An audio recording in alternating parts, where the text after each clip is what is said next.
हम जानना चाहेंगे ये जो प्रोजेक्ट स्पेशल प्रोजेक्ट बनाया गया है, एक कॉरिडोर है वेस्टर्न कॉरिडोर, इसके बारे में हम पूरी बारीकी से आपसे जानना चाहेंगे क्या चीज़ है, क्या इसको यूज में लाया जाएगा और कितनी टेक्नोलॉजीज इसके अंदर। वेस्टर्न कॉरिडोर रेवाड़ी से लेके मुंबई जेएनपीटी तक है और उसके ऊपर जो है केवल मालगाड़ियों के लिए ही ये ट्रैक बिछाया गया है। उसका एक सेक्शन रेवाड़ी से दादरी है, इसकी लंबाई 128 किलोमीटर है।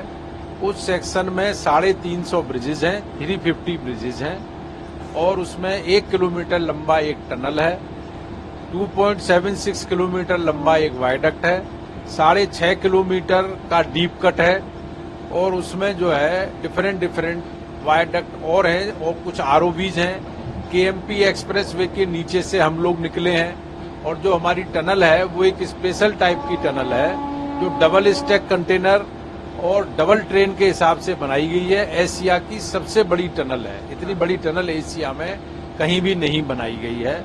और जो हमारा वायडक्ट है वो 2.76 किलोमीटर का है, जिसके की जो पियर है उसकी हाइट हमारी 18 से लेके 25 मीटर तक है। टनल से निकलने के बाद हमारा एक हाई बैंक आ जाता है जिसकी जो हाइट है वो 30 से 35 मीटर है। इस तरीके से हम जीरो से शुरू होकर डीप कट 6.5 किलोमीटर निकलते हुए 1 किलोमीटर टनल में जाते हैं। उसके बाद 2.76 किलोमीटर का मेरा वायडक्ट आता है, हम सोना पहुंच जाते हैं। तो हमारा चूंकि इस एंड में और उस एंड में 70 मीटर का ग्रेड डिफरेंस है, लेवल डिफरेंस है, इसीलिए इस तरह की फैसिलिटी करके और हमने उसको बनाया है ट्रैक। इसमें हमने सारी मॉडर्न टेक्निक को यूज किया है।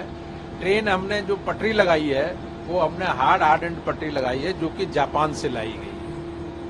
इससे ये पूछना चाहूंगा कि जैसे इंडियन रेलवे के ऊपर पहले से ही मालगाड़ियों का बहुत भार था, इससे यात्री ट्रेनों को कहीं ना कहीं दिक्कतें होती थी। अब क्या चीजें शिफ्ट हो जाएंगी, वो सारी चीजें जो है इस कॉरिडोर पे आ जाएंगी और मालगाड़ियों पे असर पड़ेगा?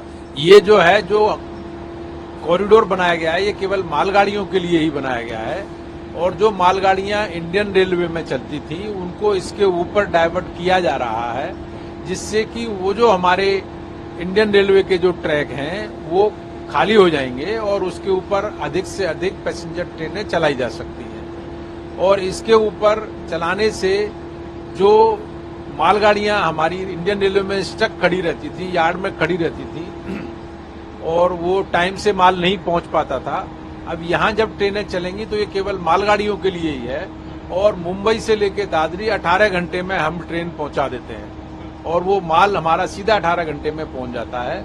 इसके साथ साथ हमने इसमें कुछ फैसिलिटी अपनी ट्रक ऑन ट्रेन की भी बनाई है, जिसमें क्या है कि हमारे जो दूध के टैंकर्स हैं या कुछ और चीजें हैं वो हमारी इसमें ट्रेन में सीधी चढ़ जाती हैं और उतर के हमारे एनसीआर में पहुंच जाती हैं। तो गुजरात से जो हमारा मिल्क है वो हमारी ट्रेन में चढ़ के और एनसीआर में 15 से 16 घंटे में पहुंच जाता है, जिससे हमारा दूध खराब भी नहीं होता है और लोगों को मिल जाता है। पहले वो रोड के थ्रू आता था तो उसमें बहुत सारा समय लग जाता था और टाइमली पहुंचता नहीं था, वो फट जाता था। उसके अलावा क्या होता था कि वो जो है जो हमारे रोड के ऊपर चलते थे ट्रक तो पॉल्यूशन करते थे, डीजल जलता था, ट्रक रोड के ऊपर बहुत सारा ट्रैफिक कंजर्शन होता था। अब वो सब चीजें धीरे धीरे करके कम हो जाएंगी। फिर आगे से और किसी भी प्रोजेक्ट को बनाने के लिए एक रफ आइडिया लिया जाता है। सेफ्टी मेजर्स अगर देखे जाए इसमें जो ट्रैक्स पे लिए गए हैं या ट्रेन को लेकर लिया गया है तो ये बहुत इंपॉर्टेंट है, माल जो है सही सलामत डेस्टिनेशन पे। हाँ, इसमें सेफ्टी मेजर के लिए हमने काफी सारे सेफ्टी मेजर लिए। हमारा ट्रैक 100% सेफ्टी के साथ बनाया गया है और इसको बीच बीच में ट्रैक को हमने अपने इसमें पेट्रोल मैन और की मैन लगाए हुए हैं जो हमारे ट्रैक की सेफ्टी देखते हैं। हमारा हर 40 किलोमीटर में एक स्टेशन है और उस हिसाब से हम माल की पूरी सेफ्टी के साथ इसको माल को डेस्टिनेशन पे पहुंचाते हैं।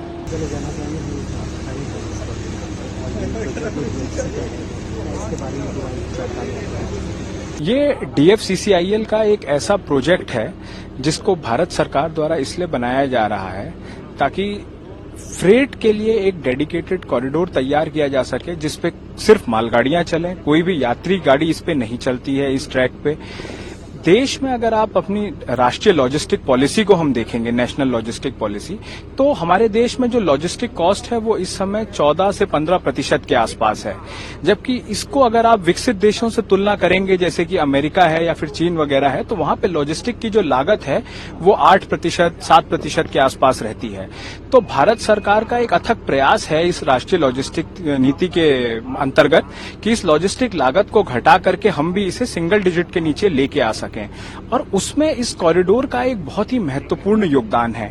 ये 2843 किलोमीटर के 2 कॉरिडोर हैं कुल मिलाकर के। एक पूर्वी कॉरिडोर है जो लुधियाना के पास साहनेवाल से शुरू होकर के सोननगर तक जाता है बिहार में, और एक पश्चिमी कॉरिडोर है जो दादरी से शुरू होकर के जवाहरलाल नेहरू पोर्ट ट्रस्ट मुंबई तक जाता है। इन दोनों कॉरिडोर में अभी 96% से अधिक कार्य पूरा हो चुका है।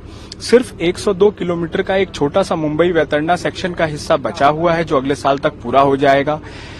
हर दिन 350 से अधिक मालगाड़ियां इन दोनों ट्रैक्स पर मिला करके चल रही हैं। इन दोनों ट्रैक्स की लोड लेने की क्षमता जो है भारतीय रेल के ट्रैक से कहीं अधिक है। इसकी जो वोल्टेज इसमें प्रोवाइड की गई है, आप देख रहे हैं ऊपर OHE जो है वो 2x25 kV का है।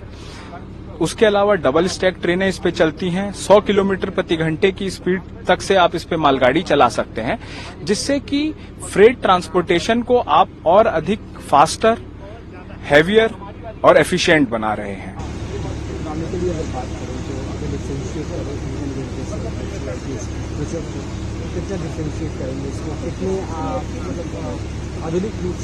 हाँ, देखिए इसमें 2 चीजें हैं। पहली चीज तो ये है कि आप DFCCIL को भारतीय रेल से अलग करके नहीं देख सकते।